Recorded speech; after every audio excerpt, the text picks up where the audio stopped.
Ayun na nga, sabi ko na nga ba sa inyo guys Kasi, alam nyo ba, yung mga didishit, yung mga tao-tauhan ng Dutae, administrasyon, yun ang pinagkakalat dito sa buong Pilipinas na kung mayroon lang kunting pagkakamali lang talaga yung PBBM administration, talagang lilitik na naman, ipopost nila yun, gagawing masama. At yung nangyari nung ano lang naman si Lisa na hindi naman malamig yung wine mo. Parang minasama nila na ginanyan. Pinag-usapan nila yun. Nakukunin ni First Lady kasi hindi basta-basta na lang gaganyan yan. O kung nangyari man na ginanyan ni First Lady, halos sila magkababata, halos silang magkakapatid na kasi ang tagal na nilang magkasama sa UP pa. Kasi kung hindi kilala masyado ni First Lady yun, hindi gagawin kay Chis Escudero. Parang yung parang laro-laro lang, parang biro-biro lang na nagkatotoo. Pero hindi naman dapat masamain kasi that is in a socialite activities.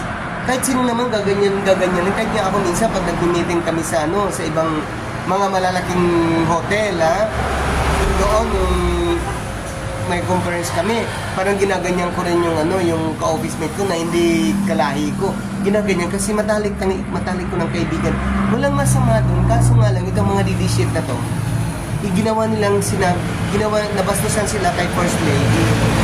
Oh my God Uy, kayo mga didishit, buksan nyo nga yung mindset ninyo. Oo, hindi basta-basta porque bayaran kayo kung ano-ano na lang ipoposto sa media, kung ano na lang gagawin nyo against sa PBBM administration, against sa mahal namin na Presidente PBBM. Grabe na kayo mga didishit porque kayo ang mga bayaran kasi naghahanap kayo ng mga mali-mali na para i-post nyo para maging okay kay Dutae, kay Secretary Roquia, sa lahat ng mga kung ano-ano dyan, connection kayo doon kay Piedad Maharlika. So yun, harapan ng maraming tao, kahit yung babae ayaw, pinipilit na para makahalik kasi mapapahiya siya pag hindi makahalik sa babae. Hindi kayo nabasta sa ginawa ng Dutae ninyo. Yung ba, Diyos ko, my God, hindi yan magandang imahe ng mga ganyan. Kasi yan, nakaka-influensya yan sa mga bata. Tinan nyo, yung ng Dutae. Tinan nyo, ang ginagawa, tinan nyo. Grabe kayo mga didishit kayo, mga didishit tae. Diyos ko, my God, ano ba yan? I-reset ang mindset ninyo, huwag kayong magpatanga-tanga, huwag kayong mukhang pera. Ayusin nyo yung pagbabalita ninyo, ayusin nyo yung pagpuposto sa social media para mabasa ng mga kabataan. Hindi lang katulad sa amin na nangangarap maging vlogger katulad ninyo. Pag ako maging isang malaking vlogger, hindi ako magpapabayad. Babasihan ko kung anong sinasabi, kung anong binabayad sa akin ng YouTube. Yun lang yun.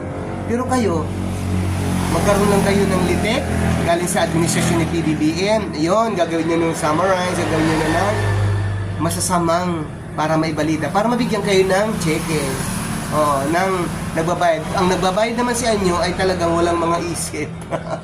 Hindi nila alam na inuuto-uto nyo lang ang mga didishit.